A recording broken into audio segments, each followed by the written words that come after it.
Hello and welcome back. It's been about 3 weeks since I've played this game. Any episode you've seen is pre-recorded, so I need to catch up on what I'm doing. So I guess we'll learn together in today's episode. But it is episode 18 of Taking Back Paris. Welcome back. Let's just get straight into it because I have no idea what's going on. Actually, just before we do, if you enjoy the videos, please leave a like and subscribe if you're new. I upload videos 1 to 2 times a week. Let's just say that for the time being. My life is very busy at the moment. I like recording and uploading videos, so they will continue. But I need to get a bit more structure back 1 to 2 times a week. Let's go. If you're a keen-eyed viewer, right, you'll notice that this spot is still on my head and I literally have had it since the beginning of April. Anyway, I guess we'll start by looking at the league table.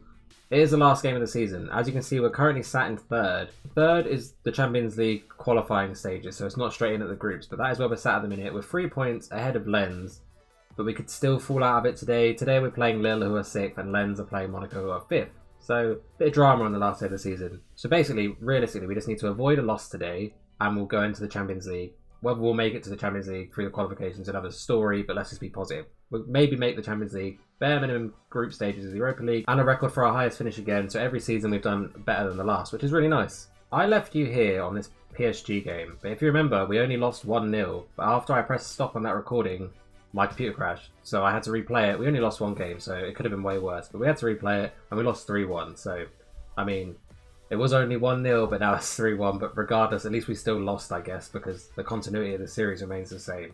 Continuity is not the right word. Legitimacy? I don't know. Anyway, after that game, we played Lorient, drew 2-2. Not the best result in the world. Where are Lorient? And they're having a better season. Normally they're at the bottom of the table, but they're mid-table this year. I guess a draw isn't the worst thing in the world. We then bounce back a 1-0 win against Saint Etienne. Then we lose to FC Nantes, and like I said, I haven't played this in a while, but just to remind myself. This team this year have been very good, obviously, with third, which is going to be the best that we've done. However, we don't really draw games sometimes. It's more just like win or lose, and that shoots us in the foot a lot. And like maybe that's me, because I just go out and try and win the game, maybe, I don't know, or it's just the mentality of my players. But either way, a bit annoying.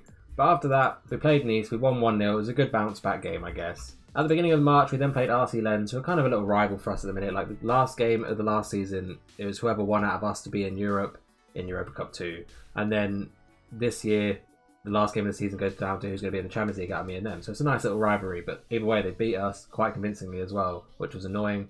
And then, this triggers me. Even looking back at it now, it actually triggers me. I really wanted to win this Euro Cup 2, and I did mention there was a few sides I think could beat me. And I mentioned Valencia, but I also kind of laughed them off because they were second in their group, which is bad because they're obviously a really good side.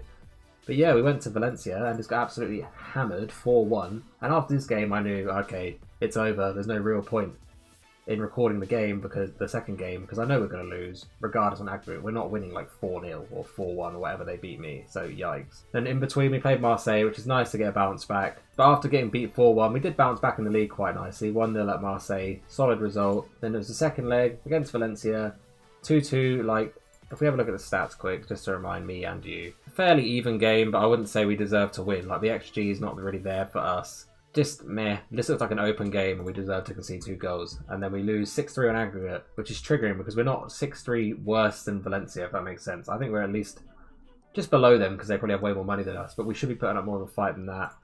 So that was annoying. I really wanted to win that competition, but as I've said a million times, this team never ever ever show up for cup games and it's annoying. But regardless, at least we could have focused on the league. Bounced back with a 2-1 win at Angers. I don't know why I struggled to say that, but they scored a late goal, so it was basically a 2-0. Then we beat Monaco, which is a good result because Monaco are a solid side and we're consistently beating them now, which is nice. But then we go and lose silly games to Reims because that's just what we do. And that's just annoying. That's what I mean. Like, there's no, like, if we draw this game, it's not the end of the world. I can accept a draw here or there, but why are we like very win-lose, win-lose? For a third place side in the league, you kind of want a bit more consistency than that. Maybe that's just me. But regardless, bounce back at Rennes. Pepe has been really good, and that's why I signed him permanently. He just gets goals. We lost 1-0 away to Lyon. This basically cemented Lyon as the second place side in the league. It's like PSG, Lyon, then there's the best of the rest. And if that can be us, ideal. That was followed by beating Dijon 3-1. And then these 2 results, very stupid. Châteauroux and Strasbourg are both relegated sides while we play them. And we draw with them 0-0 and we draw with them 0-0. What is that? If we didn't do that, we already have Champions League football. But I guess it's just the fun of the series, isn't it? Trying to get teams and not suck. But we did bounce back 2-0 win against Brest away, which is a solid result, which leads us 3 points ahead of 4th place, like I said. And realistically, we should qualify for Champions League. If we lose and Lens draw or win, they're above us. So we just need to avoid defeat. Can we do that? Who can know? Lille are a very good side. They were in the running and above us for a while, but they've completely fallen off. Where am I going? I'm trying to get to there. fixtures, Jesus Christ. Yeah, look, they've completely fallen off this latter half of the season, especially in the last however many games, or like 5-6 games. I mean, they also lost to Strasbourg, so yikes. But yeah, them falling off has given me a bit of hope because they're on bad form. We just need a draw. They'll maybe even fall out of Europe qualification entirely. They're probably going to fire their manager. What am I saying? Regardless, I'm trying to say that I can probably win this. A couple of things to highlight transfer-wise. After last episode, we did bring in Alessandro Ugolini, who's been here for like the last year and a half, but I wanted him permanently, and we spent 6.5 million on him. At some point, we need to stop just spending 1 million here and there, and that being our record signing. So I just bit the bullet, did it for him. I think he's a very, very solid player. A lot of potential to grow. Ideally, he's only 19 as well. So if we can have him as one of our key foundation midfield building blocks, ideal. We then brought this guy in, Bruno Genk from Hajduk on loan. Terrible signing, if I'm being perfectly honest. But he's just here to provide cover in this position. I think he's only played like 4 times. So yeah, it's a bad signing, I'm aware, but it was also free, so depth, you know. And the only things on the outs, we loaned Amadou Sagna and Bradley Morgan to Hajduk. Bradley Morgan was a key feature for us, kind of, over the last few years, but he wasn't really getting the game time. And I also, by signing Dane Scarlett on loan, I had too many English players or non-EU players. So he needs to get game time. Works for them, and Hajduk, I think, is second in the league, which is the highest league finish in a while. So at least we help them, you know. Happy days. A couple of things I do want to highlight quickly. We're currently in the process of a board takeover. So whether that will happen, who can know. In a way, it'll be nice to maybe have an owner that will give us a bit more money, but there's no guarantee he'll do that. It wasn't like Tycoon or anything. It was just like an internal takeover, I think. I'll put it on the screen, whatever it said. I'm pretty sure I screenshot it. But if that happens, I'll let you know. But that's what's going on with us. We're currently under a transfer embargo. So hopefully that sorts out relatively soon, actually, because it's going to be a transfer window very soon. Just before the game, a couple of people that will not be here for much longer, in my opinion. Namdi Collins, his transfer saga continues. Currently, Bayer Leverkusen and Tottenham are interested. Like I said, and like I said for like the past 6 episodes now, if we get a decent bid, I will sell them. But we haven't had that good of a bid, so he's not been sold. And Hugo Hernandez, value is absolutely soared. He's worth 36 million. He keeps being linked away for like 52 million to like Tottenham, I think it is. And Schalke, and there's some other sides that have been interested in. If I get that type of offer for a 19-year-old goalkeeper, he's going, right? I would take that money all day. He's really good, but I don't want to hold him back. I know it's not real life. I would let him go in real life as well, but that is really good money for our side, and I can get my team like Champions League ready with that type of money, and he can go. You know, he's not on that much money, but he is really, really good. And if you remember, we got him for a free. The last couple of things I mentioned just before the game.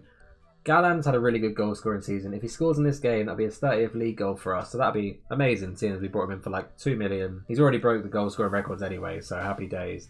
And Paulino, again, has absolutely ran the show. 38 appearances, 10 goals, 18 assists. And if you look at his stats, right, they're nothing amazing. But he plays really, really well every single time. Not really sure why, not complaining.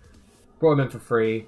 We've had a couple of offers from like Chinese sides of him. I'm not going to sell him. If we can have him like retire here as a little nice thing for the series, happy days, you know. But I don't want to sell him. I'm open to pretty much selling most other people, to be perfectly honest. The thing is with Lille, I think they have quite a decent side. They're just underperforming, so it's hard to call what's going to happen in this game. But let's have a quick look at their side. Their form is shocking. I mean, that David up front, or David, Renato Sanchez is good.